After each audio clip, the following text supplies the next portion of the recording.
दोस्तों नमस्कार, स्वागत है आपका हमारे यूट्यूब चैनल सम्राट एजुकेशन में। दोस्तों आज के इस वीडियो में आप लोगों को बीएससी एग्रीकल्चर 6 सेमेस्टर के एक विषय एग्री बिजनेस मैनेजमेंट का आंसर की देने वाला हूं। इसके पहले मैंने आप लोगों को 40 क्वेश्चन बता दिया है। इस वीडियो में 41 से लेके 75 क्वेश्चन तक देखेंगे। तो आप लोग वीडियो पूरा देखिएगा। वीडियो अच्छा लगे तो वीडियो को लाइक कीजिएगा, चैनल को सब्सक्राइब अपने दोस्तों का शेयर कीजिएगा। 41वां क्वेश्चन है, पूंजी संरचना में क्या शामिल है? What is the include in capital structure. ठीक है, बोल रहा है कि पूंजी संरचना में क्या शामिल है। तो इक्विटी और ऋण का अनुपात, ठीक है, ratio of equity and debit, ठीक है। तो पूंजी संरचना में यह शामिल होता है। 42वां क्वेश्चन, वित्तीय निर्णय में महत्वपूर्ण कारक क्या है? तो वित्तीय निर्णय में महत्वपूर्ण कारक क्या है? तो पूंजी लागत, कॉस्ट ऑफ कैपिटल। 42वां क्वेश्चन का ऑप्शन नंबर ए सही हो जाएगा। 43वां क्वेश्चन, बैलेंस शीट क्या दर्शाती है? जब आप लोग एमबीए पढ़ेंगे ना एग्री बिजनेस मैनेजमेंट से, एबीएम से, ठीक है, तो वहाँ पर आप लोगों को ये सब मैनेजरियल अकाउंटिंग में, मैनेजरियल इकोनॉमिक्स में, और आप लोगों का कई सारा सब्जेक्ट 5 से 6 सब्जेक्ट होते हैं, 3 से 4 5 सब्जेक्ट होता है, उसमें बताया जाता है, ठीक है। एमटीपी होता है, एमई एमए हो गया, और आप लोगों का ऐसे और भी सब्जेक्ट हैं। तो बैलेंस शीट क्या दर्शाता है? तो परिसंपत्ति और दायित्व, ठीक है, एसेट और लाइबिलिटी दो दर्शाता है, ठीक है, बैलेंस शीट। अगला है, आय विवरण को किस अन्य नाम से जानते हैं? आय विवरण। What is the another name of income statement? तो लाभ हानि स्टेटमेंट। ऑप्शन नंबर 20 सही हो जाएगा, ठीक है।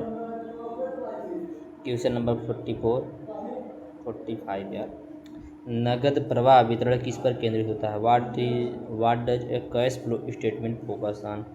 तो यह होता है inflow and outflow of cash record, ठीक है, नगद और प्रवाह के निकास पर। 45वें का ऑप्शन नंबर 20 हो जाएगा। 46वां क्वेश्चन, बाजार विभाजन का उद्देश्य क्या होता है? बाजार विभाजन का, what is the purpose of market segmentation? तो इसका पर्पज होता है, उद्देश्य होता है, identify consumers with similar characteristics, ठीक है, to identify consumers with similar characteristics, सामान्य विशेषताओं वाले उपभोक्ताओं को पहचानना। 47वां क्वेश्चन है, टारगेटिंग मीन्स, लक्ष्य निर्धारण का आशय क्या है? तो focusing on specific consumer group, विशिष्ट उपभोक्ता समूह को लक्षित करना ही इसका मुख्य उद्देश्य होता है या आशय होता है। 48वां क्वेश्चन है, what does P stand for the STP?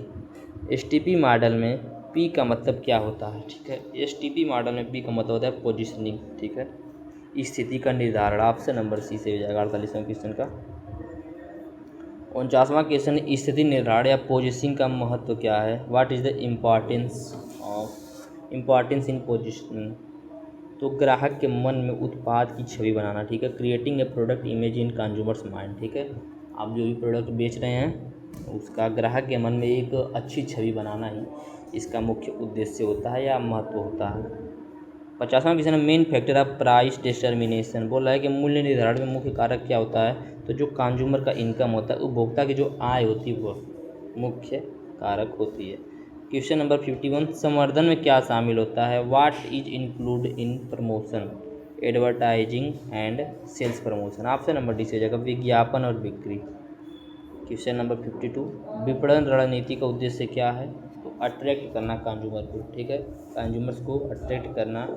Option number C से हो जाएगा, उपभोक्ताओं को आकर्षित करना। क्वेश्चन नंबर 53, निम्न में से कौन सा उपभोक्ता व्यवहार में मनोवैज्ञानिक कारण है? उपभोक्ता व्यवहार मनोवैज्ञानिक कारण है, ठीक है, क्या हो जाएगा? मोटिवेशन, ठीक है, ऑप्शन नंबर ए सही हो जाएगा, मोटिवेशन एक मनोवैज्ञानिक कारक हो। 54वां क्वेश्चन है, उत्पाद चक्र में कितने चरण होते हैं? ठीक है, कितने चरण होते हैं? 4 चरण होते हैं एक उत्पाद चक्र में।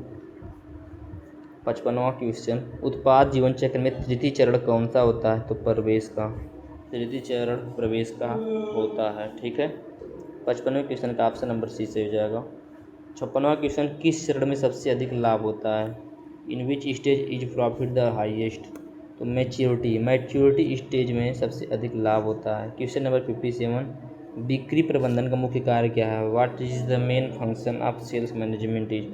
तो बिक्री की योजना एवं नियंत्रण करना, बिक्री की योजना बनाना और नियंत्रण करना, ठीक है। क्वेश्चन नंबर 58, भविष्य की बिक्री का अनुमान लगाना, बिक्री पूर्वानुमान को उद्देश्य पूछ रहा है, तो भविष्य की बिक्री का अनुमान है। पूर्वानुमान मतलब क्या होता है? पूर्वानुमान, देखिए पूर्वानुमान जो है 2 वर्ड से मिलकर बना है, पूर्व और अनुमान। ठीक है, पूर्व मतलब पहले, अनुमान मतलब किसी चीज़ के बारे में भांप लेना है, आँक लेना है कि ऐसा होने वाला, मतलब जब हम पहले से किसी चीज़ के बारे में अनुमान लगा लेते हैं तो उसको पूर्वानुमान बोलते हैं। जैसे एक पूर्वानुमान मैं आप लोगों को बताऊं, पंजाब में इस टाइम आ गया है बाढ़, ठीक है, और पंजाब जो होता है मतलब उस सबसे ज़्यादा अनाज वहीं से पैदा होता है। ठीक है, तो अब चावल का सीज़न चल रहा है, पूरा चावल जो उन लोग का जो धान है सब खराब हो जाएगा। इसकी वजह से क्या होगा कि जो चावल है, राई से इसकी कीमत बढ़ जाएगी। तो ये मैं क्या कर रहा हूँ, एक पूर्वानुमान लगा रहा हूँ, मैं पहले से अनुमान लगा रहा हूँ कि चावल की कीमत बढ़ने वाली है। ठीक है, तो वही यहाँ पर बोला कि बिक्री पूर्वानुमान का उद्देश्य क्या होता है, तो भविष्य की बिक्री का अनुमान लगाना ही इसका मुख्य उद्देश्य होता है। क्वेश्चन नंबर 59, मूल्य आधारित मूल्य निर्धारण में कीमत कैसे तय होती है। बोला मूल्य आधारित, price decided in value based pricing कैसे होता है, तो ग्राहक की धारणा पर। ऑप्शन नंबर ए सही हो जाएगा। क्वेश्चन नंबर 60वां क्वेश्चन है, मनोवैज्ञानिक मूल्य निर्धारण का उदाहरण क्या है। मनोवैज्ञानिक मूल्य निर्धारण का उदाहरण है 99.99, मतलब 9। ठीक है, मतलब 100 नहीं, 99 रुपये 99 पैसे। ठीक है, इससे लगेगा कि हाँ भाई, जैसे आप लोग देखते होंगे कोई प्रोडक्ट बेचा जाता है तो 1000 की जगह बोल देंगे 999 रुपये, या 10,000 के 9,999 रुपये में खास ऑफर आपके लिए। तो वहाँ पर 10,000 नहीं बोल के 9,999 बोलेंगे तो थोड़ा सा एक माइंड अलग तरीके से उसको ट्रीट करता है, तो वही बोला यहाँ पर। 61वां क्वेश्चन है, परियोजना प्रबंधन का मुख्य उद्देश्य क्या है। What is the main object of project management, तो समय पर लक्ष्य और लक्ष्य के अनुसार कार्य करना। ऑप्शन नंबर ए से हो जाएगा। 62वां क्वेश्चन, परियोजना चक्र का प्रथम चरण क्या है, तो आइडेंटिफिकेशन।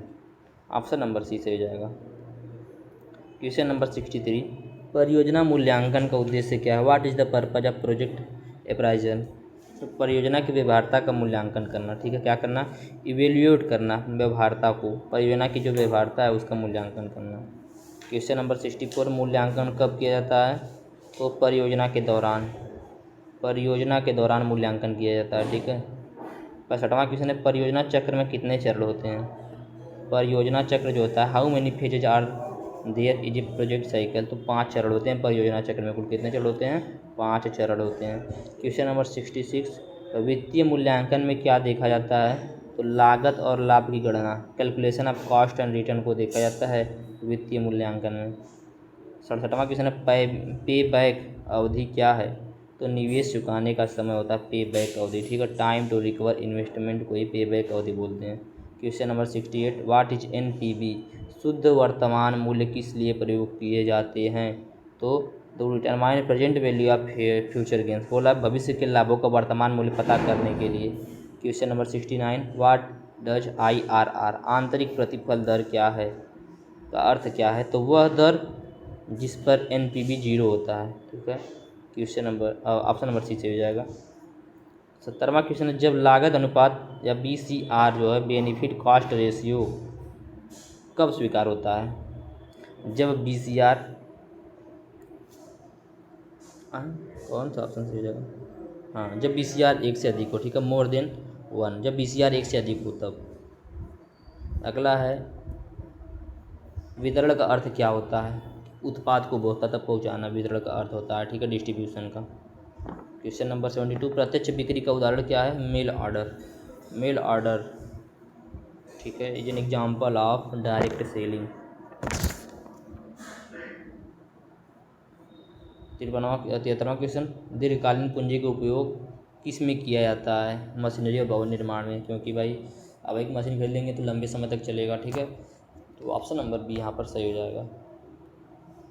74वां क्वेश्चन, पर्यावरण या पर्यवेक्षण का मुख्य उद्देश्य क्या होता है, सुपरविजन का मुख्य उद्देश्य क्या होता है, तो कार्य की निगरानी और सुधार करना। ठीक है, कौन कैसे कार्य कर रहा है, क्या कर रहा है, क्यों क्या नहीं कर रहा है, कैसा करना है, ये सब का देख रेख करना, ही क्या होता है, सुपरविजन होता है।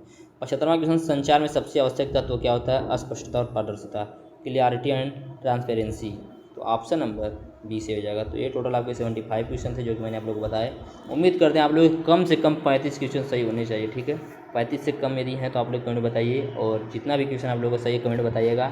अब आप लोगों का एग्ज़ाम आज जो कि एग्री बिजनेस चूज किए तो उनका ख़त्म हो गया, अब कल कमर्शियल प्लांट बिल्डिंग वालों का है। उम्मीद करते हैं आप लोग का अच्छा खासा नंबर, अच्छा खासा आप लोग CGPA गेन लाएंगे आप लोग एग्ज़ाम में। आप लोगों को आपके उज्जवल भविष्य की बहुत बहुत शुभकामनाएं। आप लोग खूब मेहनत से पढ़िए और खूब आगे बढ़िए। हमारी शुभकामनाएं आप लोगों के साथ हैं। धन्यवाद। जय हिंद। और हाँ, कभी भी कोई भी दिक्कत हो तो आप लोग व्हाट्सएप पे मैसेज करके आप कॉल करके पूछ सकते हैं कि हमें ये समस्या है, कैसे ये होगा कैसे। क्योंकि जब मैंने ग्रेजुएशन किया था तो मुझे कोई गाइड करने वाला नहीं था कि कैसे क्या करना है, कब करना है, कहाँ करना है। मैंने जो भी किया है अपने से किया है। तो आप लोगों के साथ भी यदि ऐसा हो कि आप लोगों को कुछ समझ में ना आए कि मेरा ग्रेजुएशन कंप्लीट होने वाला है, अब राबे होगा, राबे में क्या होता है उसको बता दीजिए, तो वो भी मैं आप लोगों को बता सकता हूँ। उसके बाद क्या करूँ, कुछ समझ में नहीं आ रहा है, मैं अपना गोल फिक्स नहीं कर पा रहा हूँ, तो ये सब यदि आप लोगों को कोई भी समस्या हो तो आप लोग छोटे भाई की तरह बड़े भाई से पूछ सकते हैं। ठीक है, आप लोग का भाई आप लोगों के साथ हमेशा रहेगा। और उम्मीद करते हैं आप लोगों को हमारी द्वारा बताई गई जो भी बातें आप लोगों को समझ में आ रही होंगी। और वीडियो भी अच्छा लगा होगा। वीडियो अच्छा लगे तो वीडियो को लाइक कर दिएगा, चैनल को सब्सक्राइब करिएगा, अपने दोस्तों का शेयर कर दीजिएगा। धन्यवाद। जय हिंद।